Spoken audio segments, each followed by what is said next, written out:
द्वापर युग में योगेश्वर भगवान श्री कृष्ण की दिव्य वाणी कुरुक्षेत्र के मैदान में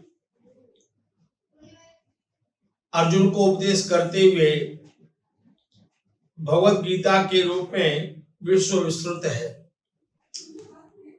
भगवत गीता भगवान कृष्ण की दिव्य वाणी का दिव्य स्वरूप है। भगवत गीता के 18 अध्याय के 700 श्लोकों में जीवन की महानता का, मानव जीवन के निर्माण का, मानव जीवन के मंगल का महान उपदेश है।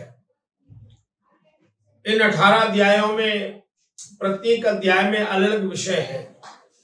भगवत गीता में जहाँ कर्मयोग है, भगवत गीता में जहाँ ज्ञान योग है, भगवत गीता में जहाँ ध्यान योग है, भगवत गीता में जहाँ भक्ति योग है, भगवत गीता में जहाँ आत्म संयम योग है, भगवत गीता में जहाँ त्रिगुणातीत अवस्था सत्व रज तम क्या इसका दिव्य स्वरूप है।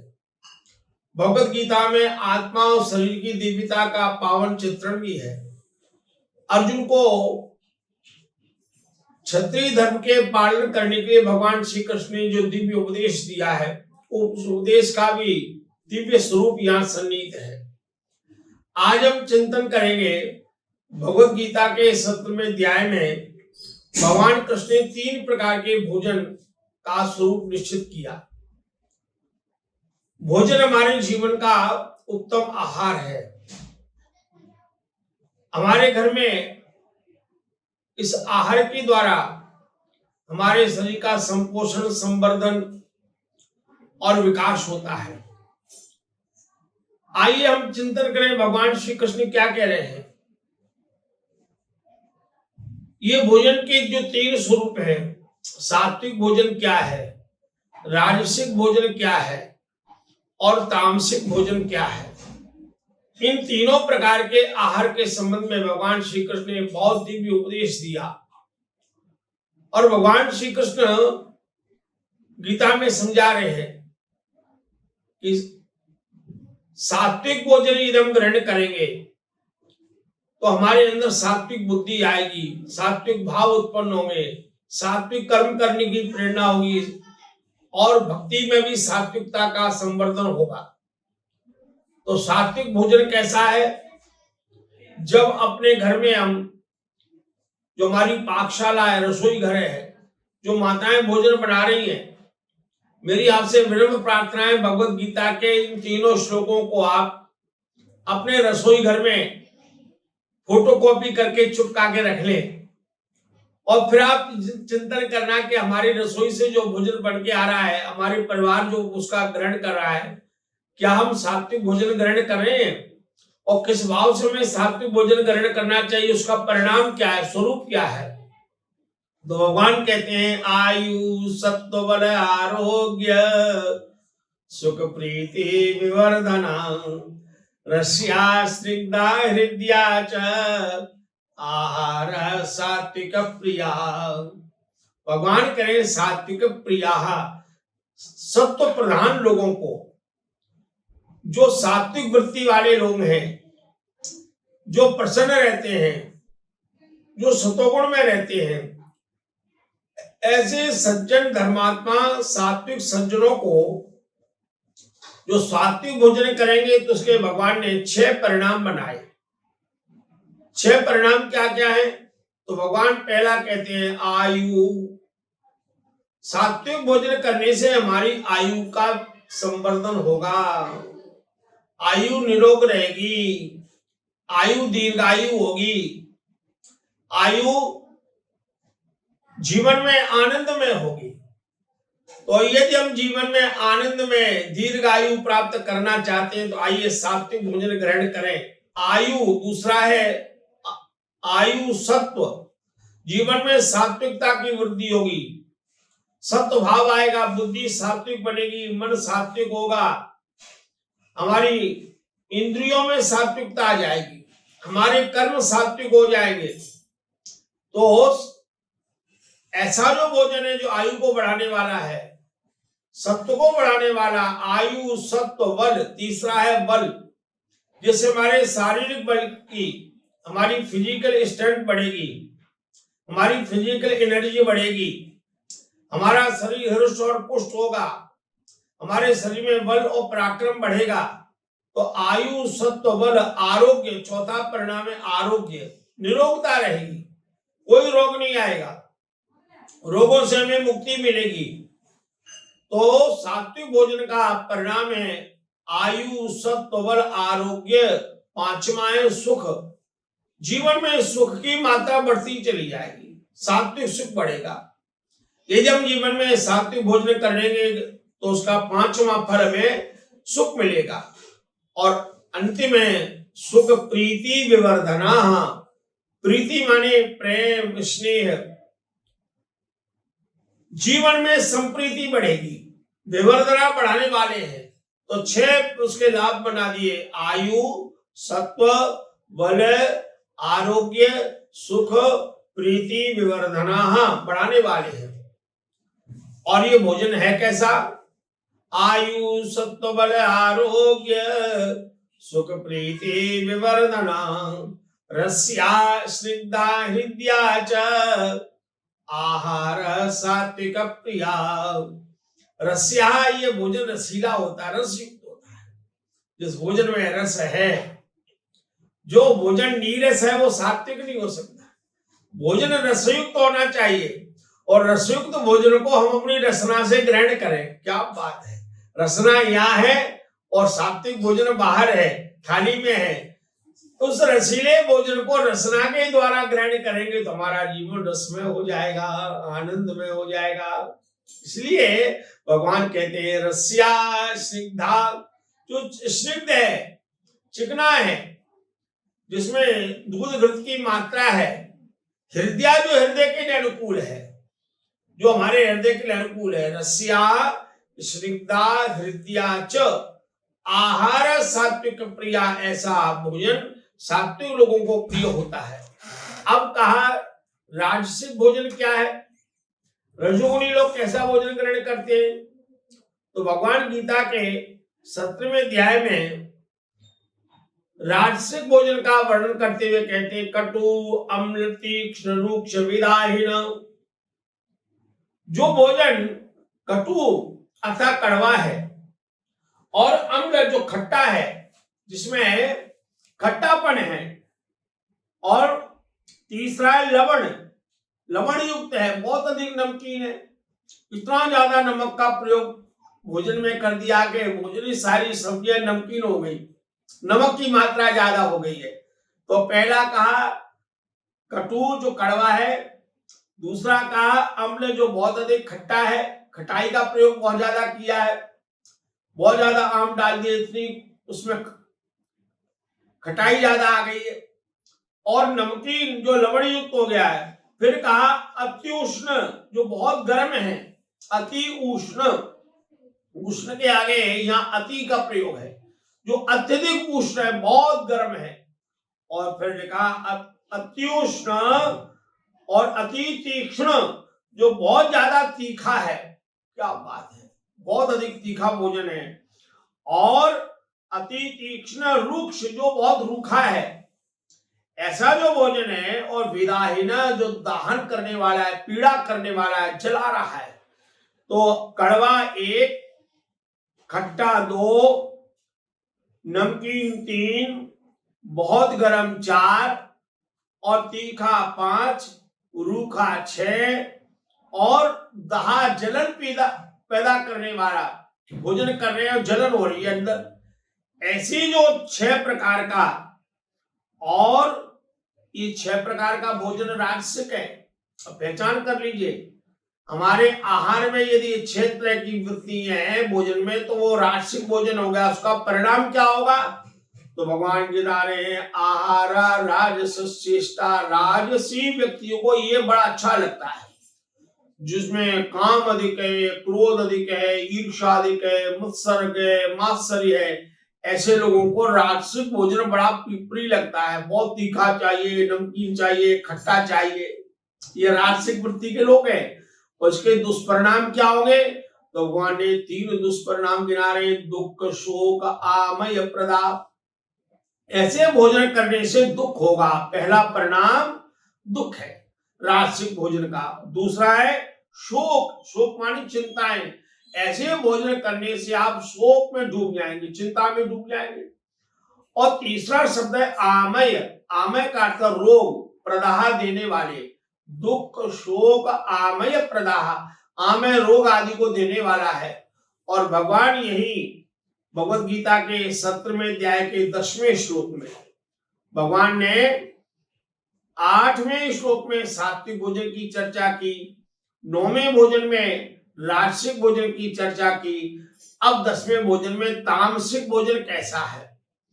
तो तामसिक भोजन के लिए भगवान गीता में कहते हैं, यात यामं गतरसम ऊति पर्युषितम च यत् उच्चिष्टम चामेध्यम भोजनम तामस प्रियम।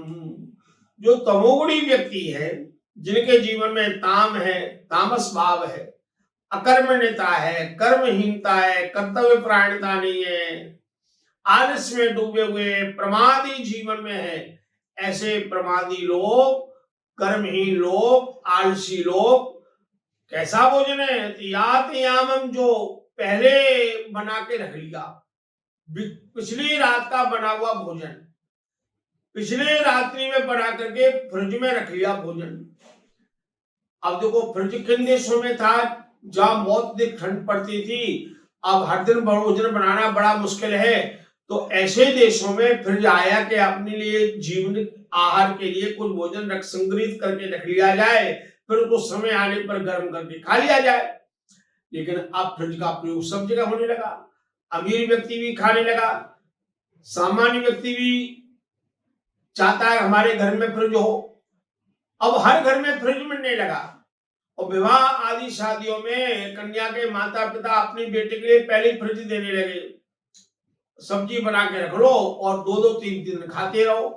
तो भगवान कह रहे हैं, ये सब्जियां जो फ्रिज में रखी है और 3-3 दिन आप खाते रहते हैं, ये यात यामम है, ये तामसिक भोजन है। आपकी बुद्धि तमोगुणी हो जाएगी, मन तामसिक हो जाएगा, विचार तामसिक हो जाएंगे। आप हमेशा बिना बात के बिस्तर में पड़े रहेंगे, बिना बात के सोते रहेंगे, कर्म नहीं करना चाहेंगे। तो यात यामम गत रसम, जिसमें रस नहीं है, तो रस ही समाप्त हो गया। फ्रिज में सब्जी रखी है 2-2 3-3 दिन की। मुझे एक सज्जन ने बताया कि आगरा के अंदर कुछ ऐसे होटल हैं जो बहुत सारी सब्जियां बना के रखते हैं, और पास के जितने जिले हैं, और उन जिलों में कोई शादी विवाह होना है, कोई सब्जी आनी है, तो वो ऑर्डर कर देते हैं, उनकी गाड़ियां आती है, सब्जियां ले लेके आती हैं और स्टोर में रखे हैं बड़े बड़े व्यंजन बना के और बुला के परोस देते हैं। आपको 2 घंटे में सारा भोजन मिल जाएगा। तो ये भोजन कैसा है? इसमें रस नहीं है, रस विहीन है। जो भोजन रसीला है वो सात्विक है, और जो भोजन रस विहीन है वो तामसिक भोजन हो गया। तो यात यामम पहला, गत रसम दूसरा, और पूती, जो पूती अर्थात दुर्गंध युक्त है, जिसमें दुर्गंध आने लगी है, ऐसा जो भोजन है। और पर्युषितम, जो बासी है, और ऐसा जो भोजन। और 5वां का उच्चिष्टम, जो भोजन उच्चिष्ट है, झूठा है, ऐसा भोजन। अमेध्यम, अपवित्र है। तो यह 6 शब्द हैं तामसिक भोजन के।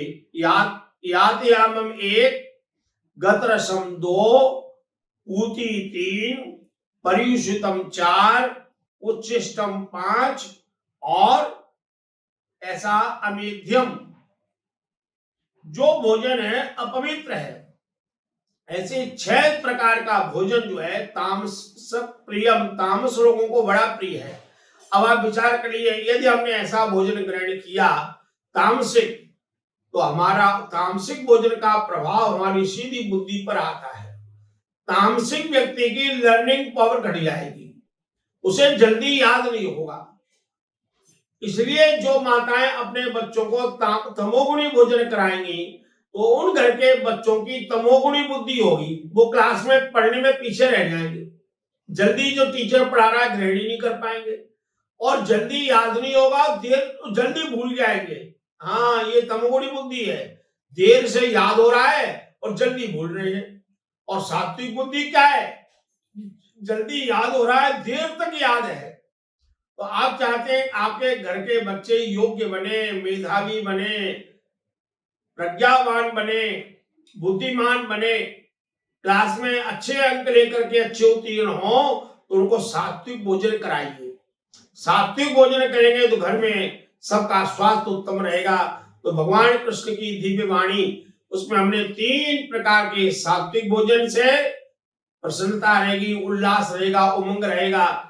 इसलिए मेरी विनम्र प्रार्थना है, भगवान श्री कृष्ण की इस दिव्य वाणी को हम अपने जीवन में धारण करें। संकल्प करें हमारे भोजन में, घर के अंदर तामसिक भोजन नहीं होगा, हमारे घर में राजसिक भोजन नहीं होगा, हमारे घर के अंदर भोजन तामसिक होगा। एक बात और निवेदन करना चाहूंगा, तामसिक भोजन जीवन में हमें ग्रहण नहीं करना चाहिए। यदि हमारे घर में तामसिक भोजन है तो उसके दुष्परिणाम हमारे घर के लोगों को ही भोगने पड़ेंगे। हम अपना धन लगा करके अपने किचन में जो वस्तुएं ला रहे हैं, भोजन लेके आ रहे हैं, और उसमें बनाने की प्रक्रिया हमारी ठीक नहीं है। याद रखिए, मेरी ब्रह्म प्रार्थना है, घर में झाड़ू पोंछा के लिए आप नौकरानी लगा लीजिए, बर्तन धोने के लिए लगा लीजिए, कपड़े धोने के लिए लगा लीजिए, लेकिन कभी भोजन बनाने के लिए नौकरानी मत लगाइए। भोजन माता को ही बनाना चाहिए। मैंने अपने एक बार एक प्रसंग पढ़ा था, हमारे देश की एक बहुत बड़ी महान नेत्री हुई सुचेता कृपलानी जी, और उनके जीवन का एक प्रसंग मैंने पढ़ा था। वो बड़े पद पर रहते हुए उन्होंने अपने आहार की व्यवस्था परिवार में बच्चों को शुरू की। माता यदि सात्विक भोजन बना रही है और माँ जिस प्रकार से भोजन बनाएगी श्रद्धा से, उस श्रद्धा से बने हुए माँ के भोजन का प्रभाव बच्चों पर अनुकूल पड़ेगा। नौकरानी से बनाया हुआ भोजन श्रद्धाविहीन होगा, प्रतिकूल होगा। इसलिए माता भोजन बनाए, प्रसन्न मन से बनाए और प्रसन्न मन से ही देना चाहिए। और मेरी एक प्रार्थना, प्रसन्न मन से ही भोजन करना चाहिए। इसलिए इस वीडियो को जितने पति सुन रहे हैं, मेरी उनसे विनम्र प्रार्थना है, अपनी पत्नी का धन्यवाद करो। सर्दी में, गर्मी में, बरसात में, हर मौसम में वो घंटों घंटों खड़े होकर के पाकशाला में काम करती है, आप भोजन ग्रहण करते हैं। कभी तो देवी का धन्यवाद करो, देवी जी आपने कितना अच्छा भोजन बनाया। आप किसी के घर भोजन करें तो उस घर की महिला का धन्यवाद करो। और उस घर में जो बच्चे हैं, मेरी बच्चों से भी प्रार्थना है, जो बच्चे इस वीडियो को सुनेंगे, बच्चे खड़े होकर के अपनी माँ का धन्यवाद करो। माँ, आप प्रतिदिन सुंदर आहार हमें देती हैं, स्वादिष्ट आहार देती हैं, आपका आभार। हम होटल में जाके खाते हैं और वहां जाके तारीफ करते हैं, अपने घर में क्यों नहीं करते? अपने घर में जो देवी भोजन दे रही है उसका धन्यवाद क्यों न करें? तो आइए, भगवत गीता के 3 श्लोकों को मेरी प्रार्थना है अपनी किचन में अर्थ से लगाइए। इनका श्लोक भी संस्कृत का, हिंदी अनुवाद भी, और आप चाहें तो भगवत गीता का अंग्रेजी ट्रांसलेशन भी लगा सकते हैं। मैं जब दिल्ली में रहा तो दिल्ली में एक क्षेत्र है हौज खास, बहुत प्रसिद्ध साउथ दिल्ली का एरिया है। वहां आर्मी के एक ऑफिसर के घर में मैं एक बार यज्ञ कराने गया, तो मैंने जहां डाइनिंग टेबल थी, खाने के लिए बैठे, तो भगवत गीता के 3 श्लोकों उन्होंने फोटो कॉपी करा के लगाया हुआ था। मैंने अपने जीवन में पहली बार ऐसा देखा, किसी डाइनिंग टेबल के सामने फोटो कॉपी में 3 श्लोक लिखे हुए अर्थ सहित, और उसका नीचे अंग्रेजी में ट्रांसलेशन। उन्होंने कहा, आचार्य जी हमने इसलिए लगाया कि यहाँ बैठने वाला सात्विक भोजन खाएगा और सामने देखेगा तो फिर राजसिक तामसिक भोजन नहीं करेगा। इसलिए एक प्रार्थना और अंतिम, जब आप भोजन करें तो प्रभु का धन्यवाद करते हुए, भोजन का मंत्र है वेद में, अन्नपते अन्नस्य नो देहि अन्वीवस्य सुष्मणः प्रप्रदातारं तारसूर्यं नो देहि द्विपदे चतुष्पदे। भगवान का एक नाम वेद में अन्नपति है। हे अन्नपति परमात्मा, आप प्राणी मात्र के लिए अन्न दे रहे हैं और उस अन्न के द्वारा मेरे जीवन का निर्माण होता है। अन्नपति की जय जयकार करते हुए जो दो पैर वाले, चार पैर वाले प्राणियों को भोजन देता है, ऐसे अन्नपति भगवान की जय जयकार करें। और भगवद गीता के 15वें अध्याय में एक श्लोक आता है, अहम वैश्वानरो भूत्वा प्राणिनाम देहमाश्रितः प्राणापान समायुक्त पचाम्यन्नम चतुर्विधम। भगवान 4 प्रकार के अन्न को पचाते हैं। अहम वैश्वानरा भूत्वा, मैं वैश्वानर अग्नि बन करके वैश्वानर रूप में प्राणिनाम देहमाश्रितः, प्राणियों के देह में आश्रित होकर के पचामि अन्नम चतुर्विधम। भगवान गीता में कह रहे हैं मैं ही 4 प्रकार के अन्न जो है, जो हम विविध प्रकार का भोजन ग्रहण करते हैं, उन चारों प्रकार के अन्नों को भगवान ही हमें पाचन क्रिया को समृद्ध करते हैं। तो आइए भगवान की इस दिव्य वाणी को हम जीवन में धारण करेंगे, सात्विक भोजन करेंगे तो हमारे परिवार का सुमंगल होगा, हमारे परिवार का निर्माण होगा और हमारे परिवार सात्विक उन्नति को करते हुए सत्य बुद्धि के द्वारा जीवन में सात्विकता का निर्माण होगा।